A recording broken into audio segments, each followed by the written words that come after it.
Hello students. In the earlier session, we have talked about dissociative disorders.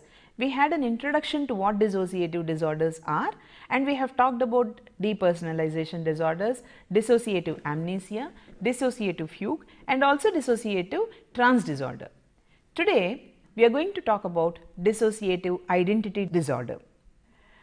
Perhaps this is the most bizarre and dramatic kind of dissociative disorders, and formerly it was known as multiple personality disorder.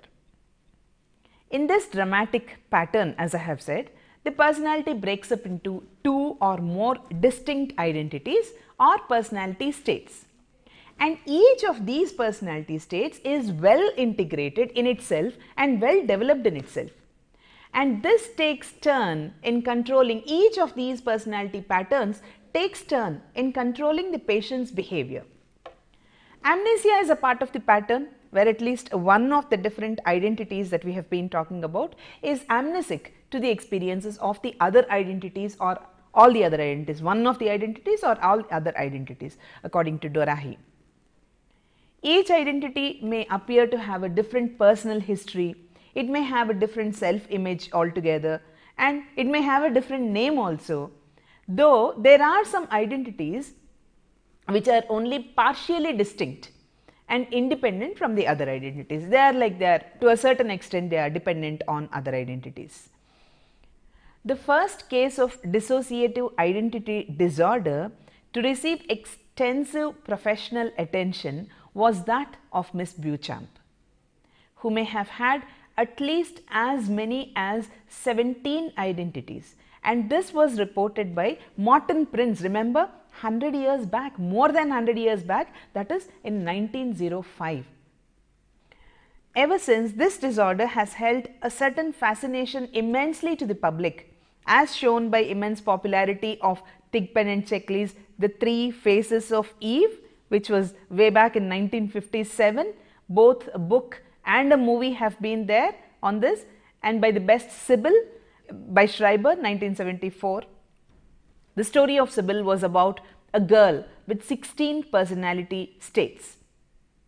You can see in this picture Morton Prince, who has talked about Miss Beauchamp, and you see the examples of Miss Beauchamp's handwriting. You see the variety of change, the variety and change in the styles of handwriting by different personalities over here. You have also heard about Dr. Jekyll and Mr. Hyde. Now, when it comes to this dissociative personality disorder, we said there are more than one identity. There is more than one identity, which means there may be multiple identities. Here, the distinction is usually made between one identity called the host, which is the personality state corresponding to the person who the person was before the onset of this disorder. And then there are alter identities, which are the later developing identities. So, the personality which is the most frequently encountered and which carries the person's real name, original name as the person, is the host identity. The alter identities may differ in striking ways involving their gender, their age, their handedness, their handwriting, and so on. Like for example, one alter may be carefree, fun-loving, sexually provocative, and another alter may be quiet, studious, serious, and prudish. There was an instance in one of the textbooks which was given about a girl who is very puritanistic and very pious in her behavior and thinking. And suddenly from her house, from her apartment, another person comes out who is out and out ultra modern and then dressed up in the trendy way, and then the whole behavior is totally different, while the first person totally ignores the presence of the second person. The second person sometimes says that the other one is her sister, she doesn't know how to lead the life, how to live the life, how to love the life and all. Later on, people came to know that these two are no two separate people, it is one person with two different identities. As you see, there have been totally different patterns, one contrary to the other. Needs and behaviors inhibited in the host identity may be manifest, they may be liberally displayed by one or more alter identities.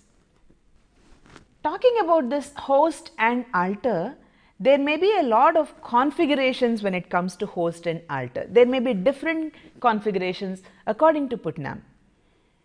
In the simplest pattern, basically, what is called alternating personality, there may be two identities which take turns in controlling the behavior of the individual, and each has amnesia for the thoughts and actions of the second person. In a slightly more complex pattern, where the alter knows about the host doesn't know about the alter. While the host is directing the person's behavior, the alter, on the other hand, is fully aware of the thoughts and actions of the host and continues to operate covertly, and it makes its presence felt now and then.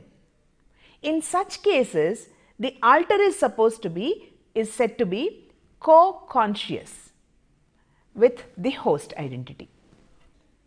When the co-conscious alter finally surfaces, it can actually discuss in detail the interesting problems of the host.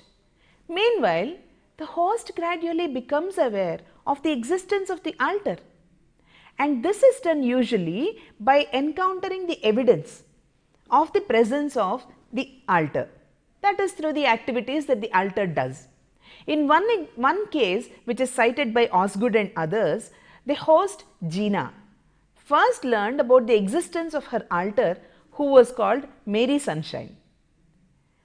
This she did when she began waking up in the morning to find cups with leftover hot chocolate in the kitchen sink, which Gina doesn't do. Gina doesn't drink hot chocolate. And it would be interesting for you to know that dissociative identity disorder patients have far more than one alter. We need not think that only one alter may exist in a person with dissociative identity disorder. Surveys have found that at an average 13 alters may be found per patient too, according to Putnam and others, many studies done by Putnam and others.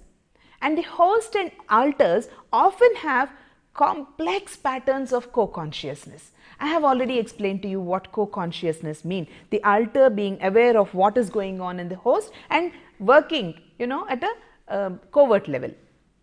One identity may know about the other, but not about the third. One identity may know about the second, but not the third.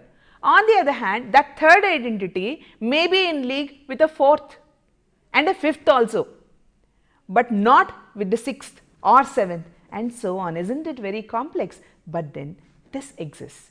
The transition which happens between these various alters or between these various identities of personality is called a switch. Usually the switch is instantaneous, not like the dramatic effect which you see in movies usually when they demonstrate a multiple personality disorder, the so called multiple personality disorder, which we now, as I said, we call dissociative identity disorder. Now, physical transformations may also occur along with the switches or during switches. For example, the posture that one identity follows, the other identity may not follow. Facial expressions may be totally different, patterns of facial wrinkling and even physical disabilities may be manifest, they may emerge too. In one study, changes in the handedness, right-handedness and left-handedness have occurred in 37% of the cases according to Putnam and others.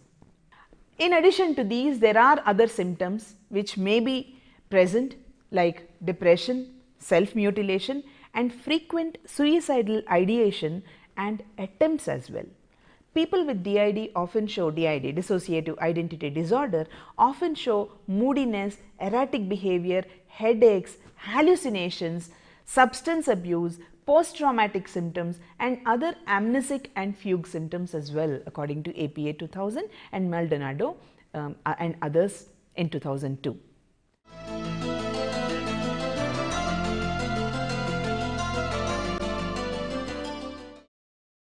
And talk about the types of personalities in dissociative identity disorder as well as the causes behind dissociative identity disorder. Now, there may be, let us look at this slide. which portrays the personality features of dissociative identity disorder. Many cases of dissociative identity disorder involve identities which are polar opposites. For example, one conformist, the other reserved, one nice personality and the other rebellious, one aggressive and other naughty. In surveys of dissociative identity patients by two teams of researchers, it was seen that at least 50% of the patients reported drug abuse by an alternate identity. 20% claimed that the alternate identity has been involved in a sexual assault on another person. 29% reported that one of their alternates was homicidal, and these were the studies conducted by Putnam and others in 1986, and the other one was conducted by Ross and others in 1990. Dissociative identity patients may do violence to themselves when one identity tries to kill another. Such internal homicide attempts were reported by more than half of the people who have been undergoing dissociative identity disorder.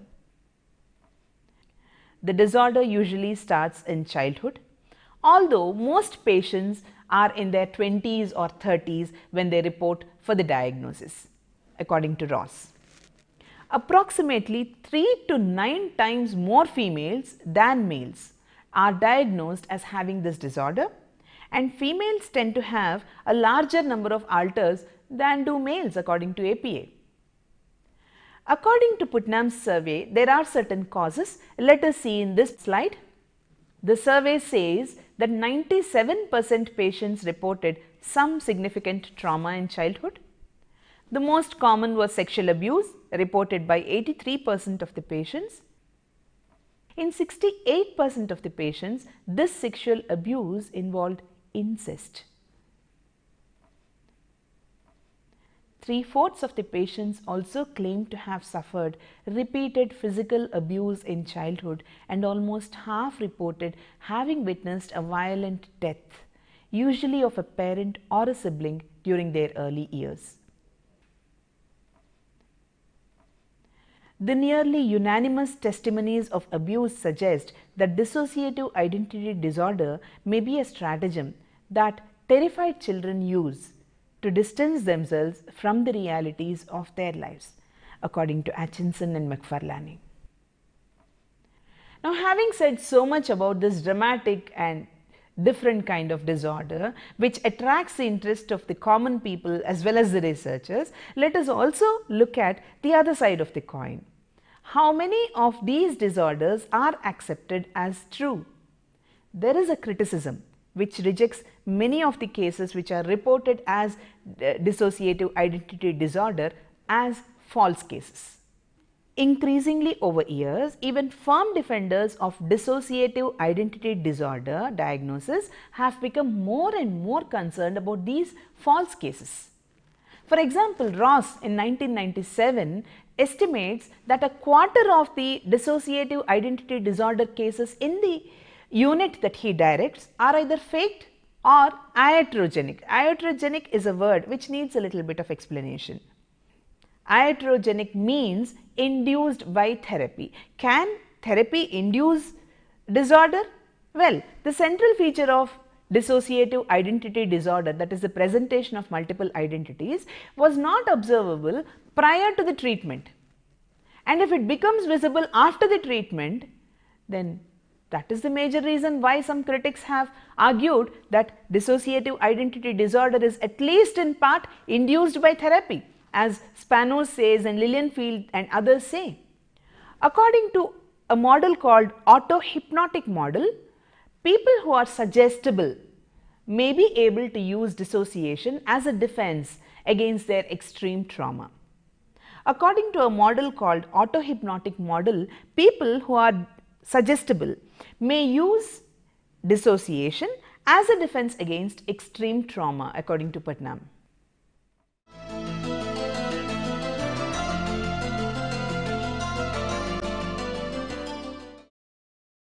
Now we will discuss about dissociative disorders, their theory and therapy from various approaches and from various perspectives.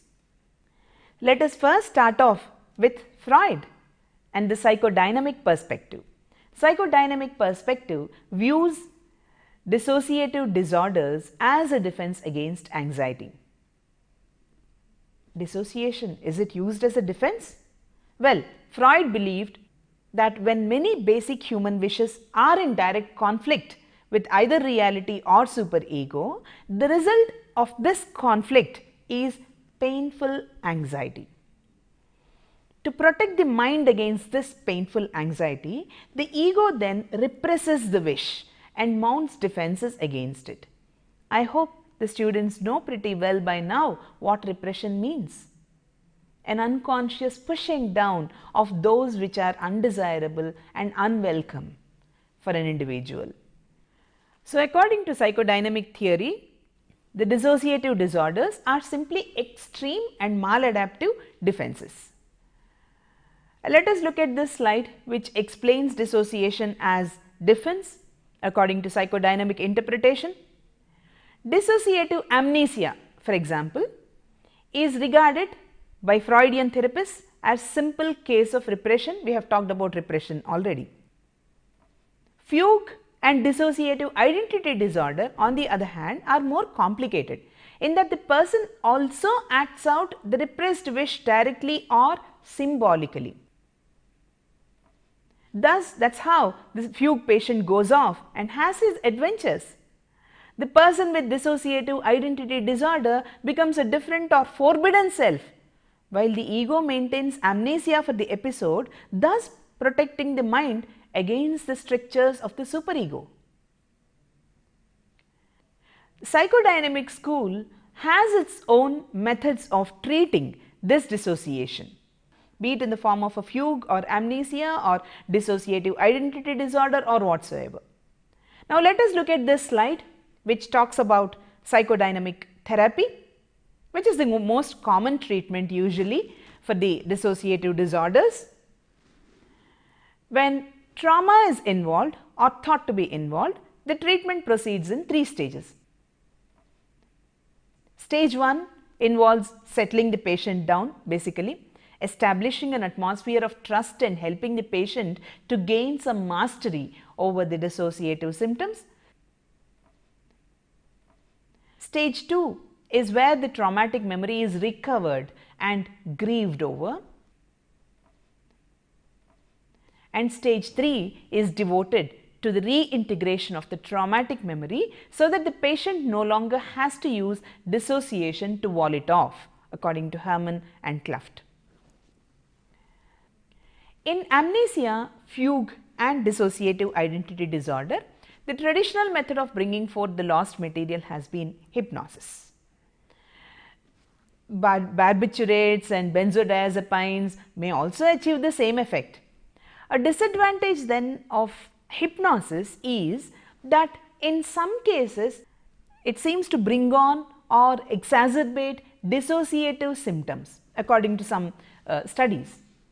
Another concern is that the memory retrieval may be re-traumatizing, particularly when it takes the form of abreaction. Now, what is this abreaction? It is the intense re-experiencing of the event. Now, when this abreaction happens and when it is unnecessarily prolonged, there is a plunging of the patient again and again into the same trauma, into the same state of emotionality, and that in itself creates a crisis.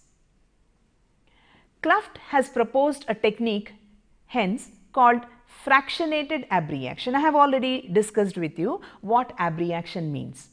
In this fractionated abreaction method of Kluft, the memory is retrieved only gradually and in small parts as fragments, while the therapist encourages mastery and discourages surrender to a total emotion.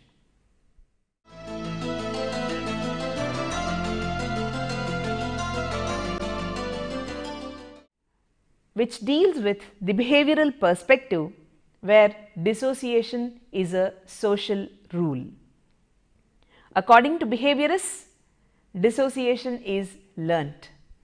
the behaviorists have conceptualized the dissociative disorders as a form of learned coping response, with the production of symptoms in order to obtain rewards or relief from the stress. The dissociative disorders, like many other psychological disorders, are the result of a person's adopting to a social role, and this is reinforced by its consequences according to Seltzer. In amnesia, in fugue and dissociative identity disorder, the rewarding consequence is protection from stressful events. Now, let us have a comparison between psychodynamic view and behavioristic perspective. It is important for you, the student, here to note the similarity between the interpretations of psychodynamic view and behavioristic view. In both the cases, please note that the focus is on motivation, and the motivation is escape from the stressful event. The difference is that in psychodynamic perspective, the process is unconscious. The person is not aware of what is happening. Repression is unconscious. Whereas in behavioral view, this dissociative behavior which we have been talking about is maintained by reinforcement. Now, what should be done? Non-reinforcement. Non-reinforcement is the method which behaviorists advocate. According to both behavioral as well as sociocultural theory, the way to treat dissociative symptoms is to stop reinforcing them, according to Spanos.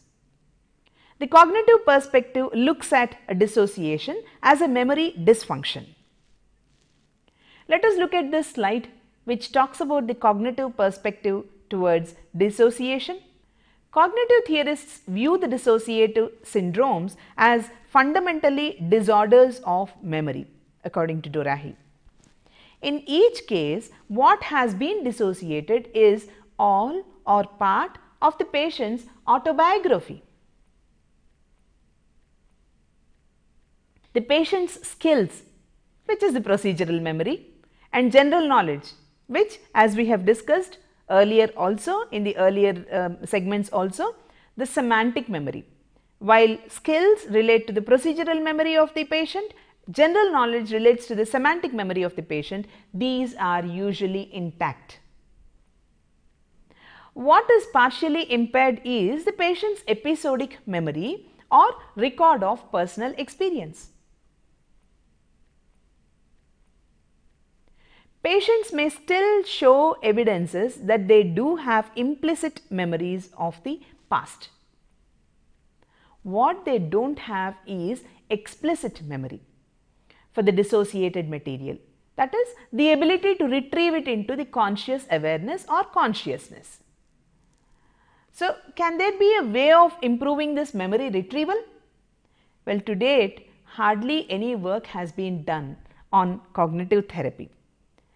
I would not say nothing at all, but not much. Nevertheless, there have been many theorists who have used cognitive techniques to treat patients with dissociative disorders, according to Brand. For example, let us take the case of Jane Doe.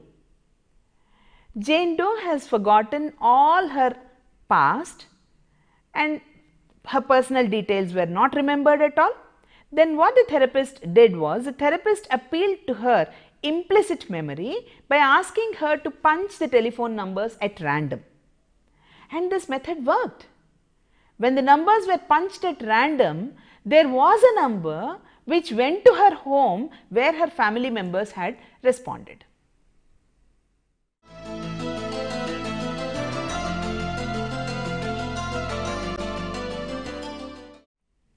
Now deals about the integrated approach, which uses more than one approach. Some treatments for dissociative identity disorder in particular, such as tactical recognition therapy, combine cognitive behavioral and psychodynamic therapies and approaches according to Fine. The first stage of such a treatment using integrated approach focuses on cognitive distortions and dysfunctional beliefs which arise from the past traumas among various alters in dissociative identity disorder. These trauma-based cognitive biases are challenged with typical cognitive techniques like hypothesis testing, reattribution training. The second stage is more psychodynamic and it involves fractionated abreaction. If you remember, we have discussed this technique of fractionated abreaction a little while ago. As well as, so the second stage uses fractionated abreaction as well as mastery over emotion. While integrated approach combines more than one approaches, there is a neuroscience perspective which talks about brain dysfunction. According to neuroscience researchers, some so-called dissociative disorders that we have been discussing all this while may be neurological disorders. According to one theory, Sivek and Lin say, the dissociative symptoms may be a byproduct of undiagnosed epilepsy.